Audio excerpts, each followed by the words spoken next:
बिस्मिल्लाहिर्रहमानिर्रहीम अस्सलाम वालेकुम स्टूडेंटानो उम्मीद دی چې خبره د نننۍ ویډیو د هغه سټوډنټ لپاره دا چې د چا د پړای سره شوق نشته یا زړه نه لګي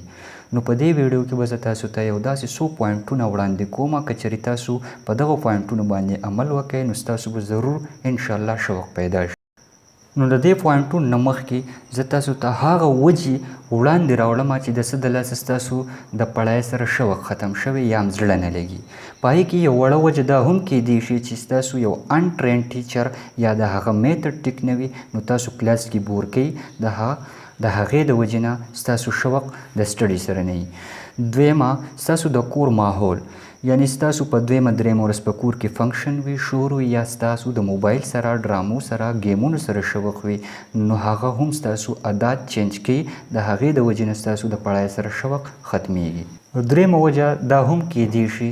یعنی ستا د سټډي ځای یا ستا کمره په داسې ځای کې ده چې هلته کې شور وي او هغه شور ستا په ذهن باندې اثر پرې باسي نو د دغې د وجې نه هم ستا شوق د پړای سره ختمیږي څلورمه وجه دا هم کیدی شي چې ستاسو عادتونه یا دلچسپي په داسې شیزونو کې چې هغه ستاسو د پړای سره شوق ختموي فار اګزامپل ناسته پاسته داسې ملګرو سره چې د هغو د پړای سره شوق نشته تعلیم سره بله که زه دا ووایم چې یاره د ګیمونو سره ډرامو سره اوس راځو هغه پوینټونو ته خو د هغې نه مخکې که تاسو په دې چینل باندې نیو یې نو اول دا چینل سبسکرایب کړئ چې داسې انفارمیټیو ویډیو تاسو ته مخکې راځي لولنی پوینټ ټایم ټیبل جوړول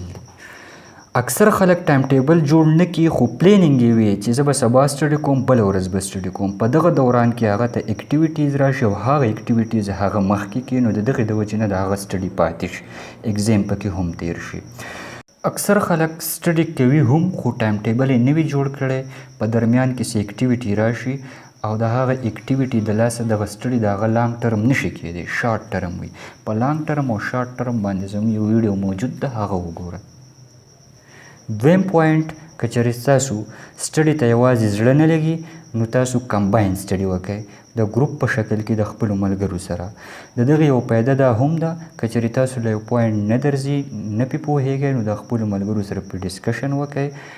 هغه به تاسو ته کلیر هم شي او سټډي به هم جاري وي دریم پوینټ د سټډي دپاره د یو داسې ځای انتخاب وکړئ چې هلته کې ستاسو د کور د نورو خلکو شور نه راځي یعنې چې ډسټرب کیږئ نه څلورم پوینټ د پړای د شروع کېدو نه مخکې ټول ضروري سامان او هغه میټیریل چې کوم ستاسو په ایګزام کې په کار راځي هغه ځان ته مخې ته کیږدئ دا نه چې یاره ستاسو په درمیان کې پیجز یا پنسل بالپین په کار شي او تاسو پاسئ د دغې د وجې نه به ستاسو شوق هم ختمیږي او بله ستاسو ټایم هم ویسټ کیږي بل دا چې تاسو خپله کمره سمپل جوړه کړئ چې ستاسو دهان په نورو شیزونو کې نه پرېوځي پنځم پوینټ چې هغه ډېر اهم او ضروري دی ستاسو دپاره د داسې ملګرو سره ملګرتیا جوړه کړئ چې هغه واقعي لوستل غواړي او شوق لري د کتاب سره که چېرې ویډیو مو خوښه شوي لایک یې کړئ کمنټس پې وکړئ او مخکې ملګرو سره شیر کړئ تھینک یو